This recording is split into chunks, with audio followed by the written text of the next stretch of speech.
अस्सलाम वालेकुम, नमस्ते। जैसा कि आप लोग जानते हैं कि मेरा नाम फ़िरोज़ा खातून है। कुछ बातें आप लोगों के सामने रखना चाह रही हूँ। मोहम्मद अली जौहर यूनिवर्सिटी के बारे में कुछ कहना चाहती हूँ। जिन्होंने भी मोहम्मद अली जौहर यूनिवर्सिटी को तोड़वाने का ऑर्डर दिया है, ठीक है ना, तो उनसे एक सवाल है सिर्फ मेरा, एक सवाल है सिर्फ मेरा, कि अगर आप इस पद पर नहीं होते तो क्या आपके अंदर में इतनी कैपेसिटी थी कि आप उस जगह के एक स्कूल को बनवा सकते या एक यूनिवर्सिटी को बनवा सकते?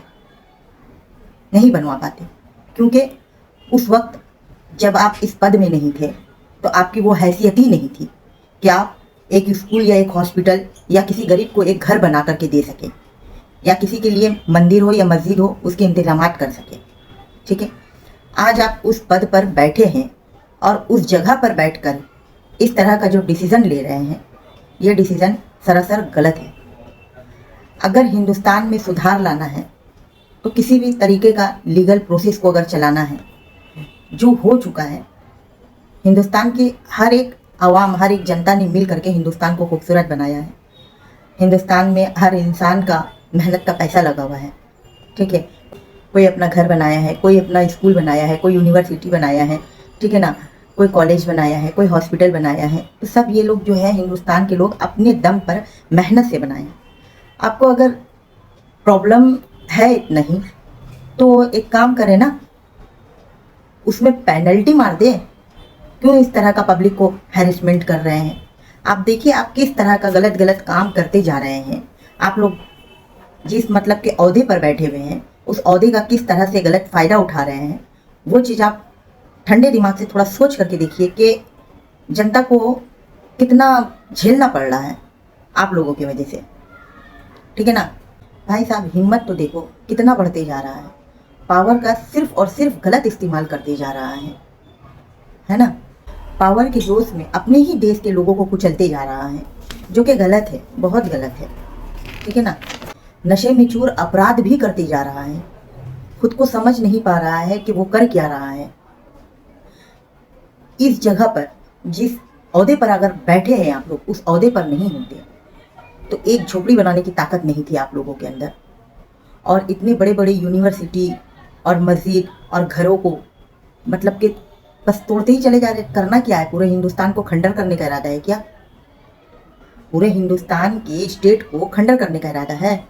अगर पूरे हिंदुस्तान के स्टेट के लोग उखड़ गए तो बहुत प्रॉब्लम होगा। बार बार आपको कह रहे हैं कि ये सब चीज़ को बंद करें, मगर आप लोग नहीं समझ रहे हैं। और अब पावर में मतलब कि इतने ज़्यादा उलझ गए हैं आप लोगों को पावर का। जैसे इंसान किसी तरह का कोई नशा करता है, शराबी शराब पीता है तो उसको होश नहीं रहता है, तो हमको लग रहा है कि पावर में मतलब कि वर्ल्ड का सारा नशा जो है हमारे हिंदुस्तान के पावर में है, ठीक है ना। क्योंकि हिंदुस्तान के ही पावर को हासिल करने के लिए ब्रिटिश लोगों ने इतना तमाशा किया। हर कोई अपने अपने राज में, कोई 600 साल, कोई 700 साल, कोई 500 साल, इस तरह से सब ने अपने अपने टाइम पर राज किया, ठीक है ना।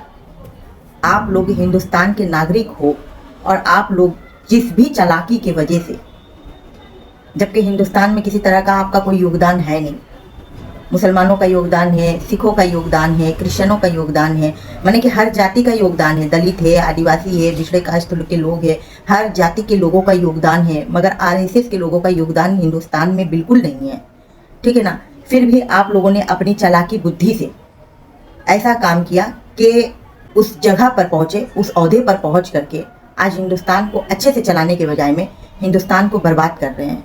तो ये चीज़ मत करिए प्लीज़, हाथ जोड़ करके आप लोगों से रिक्वेस्ट कर रहे हैं कि हिंदुस्तान को बर्बाद मत करिए। एक घर इंसान बनाता बहुत मुश्किल से बनाता है, और आप तो पूरे हिंदुस्तान के स्टेट के घरों पर मतलब के बुलडोज़र चढ़ा दे रहे हैं। अब तो हद ही हो गया। जो हिंदुस्तान की जान है तालीम, जो तालीम है, अब तो आप तालीम को ही जड़ से उखाड़ रहे हैं हिंदुस्तान से। बंद करिए। हिंदुस्तान की आवाम अब जो है भड़क रही है। शुरुआत आप लोगों ने मस्जिद से की, फिर घरों पर बुलडोज़र चलवा दिए। बताइए गरीबों का घर कितनी मुश्किल से बनता है, एक एक पाई जोड़ जोड़ करके। आप लोगों को ज़रा सा भी शर्म नहीं लगा, बस उसमें बुलडोज़र चलवा दिए, ठीक है।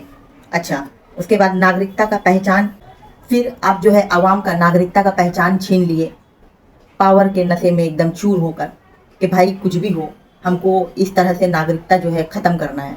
ये गलत है ना, बिल्कुल गलत है। आप लोगों का मन नहीं भरा तो आप लोगों ने क्या किया, हिंदुस्तान के चिरागों को ही बुझाना शुरू किया। ठीक है, तालीम की जगह को अंधकार कर दिया।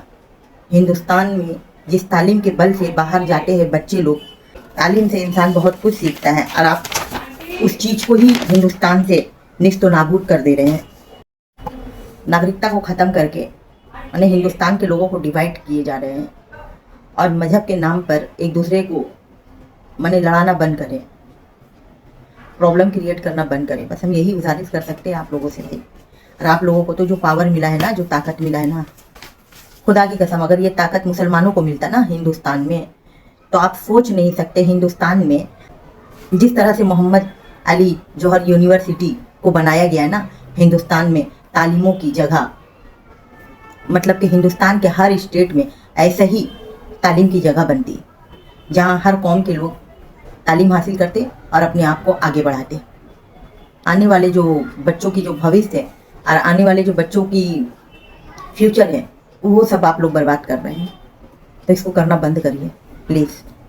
बाकी जैसा आप लोगों को ठीक लगे मेरे बात को सुनकर, क्योंकि मुझे वीडियो बनाने में बिल्कुल अच्छा नहीं लग रहा है, इस तरह का प्रॉब्लम के बारे में बोलना मुझे अच्छा नहीं लग रहा। कुछ अच्छा खुशखबरी हो तो हम आप लोगों को दें कि हाँ चलिए, हिंदुस्तान में सरकार ने इस स्टेट में इतना यूनिवर्सिटी बनाया, इतना स्कूल बनाया, इतने तरह का हॉस्पिटल बनाया है, इतने गरीबों को सुविधा दी है। तो ऐसा तो कुछ नहीं मिल रहा है देखने को। सिर्फ यही देखने को मिल रहा है कि कहाँ मस्जिद तोड़ा जा रहा है, कहाँ किसका घर तोड़ा जा रहा है, कहाँ यूनिवर्सिटी को तोड़ा जा रहा है, कहाँ कॉलेज को तोड़ा जा रहा है, तो कहाँ जाकर के नागरिकता को छीना जा रहा है, कहाँ मतलब के मज़हब के नाम पर हिंदुस्तान के हर स्टेट में लोगों को लड़ाया जा रहा है। यही सब खबर देने का बिल्कुल दिल नहीं करता है मेरा, लेकिन क्या करें, मजबूर है। शायद हो सकता है कि आप लोगों तक मेरी आवाज़ पहुँचे, सरकार तक मेरी आवाज़ पहुँचे, तो सरकार को जो इतने लोग चीख चिल्ला रहे हैं, शायद रिक्वेस्ट सरकार के कानों तक जाए कि नहीं, ये जो कर रहे हैं ये गलत है। और जनता जो कर रही है ना, जनता अब सही कर रही है। देर में डिसीजन लिया है जनता ने, लेकिन दुरुस्त डिसीजन लिया है। और जनता को इतना देर डिसीजन लेने में क्यों लगा है पता है?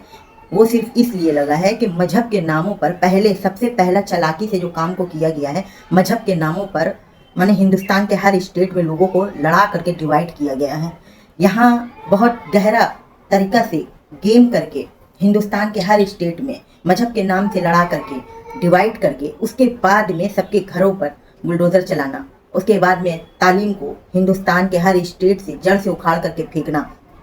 वो सिर्फ इसलिए इन लोगों ने ऐसा मास्टर प्लान किया है कि अगर इन लोगों को हम मजहबों के नाम पर डिवाइड कर देंगे, तो जाहिर सी बात है कि कहीं पर कोई भी ऐसा काम करेंगे, कुछ भी करेंगे, तो ऑटोमेटिकली मान करके चलिए कोई भी कास्ट का, कोई भी जाति धर्म का लोग जो है एक दूसरे से इतना नफरत हो जाएगा कि ये लोग आए मजहब के नाम पर, इन लोगों के अंदर में इतनी नफरत हो जाएगी कि एक दूसरे के, चाहे मस्जिद को तोड़ो, चाहे मंदिर को तोड़ो, चाहे शिक्षा के घरों को तोड़ो, चाहे मतलब कि यूनिवर्सिटी को तोड़ो, चाहे नागरिकता छीनो, इन लोगों के अंदर में इतनी नफरत पैदा हो जाएगी कि इन लोग कभी एकजुट होकर के आएंगे ही नहीं। और हम लोग आराम से अपने मास्टर प्लान को जो है सक्सेस करते चले जाएंगे। और हिंदुस्तान के हर स्टेट में जहाँ जहाँ अच्छा यूनिवर्सिटी है, कॉलेज है, स्कूल है और आपका जाकर के हॉस्पिटल है, ठीक है, वो सबको टारगेट में लेकर किस तरह से ख़त्म किया जाएगा। और धीरे धीरे नागरिकता को ख़त्म करके हिंदुस्तान के हर स्टेट के अवाम को परेशान किया जाएगा।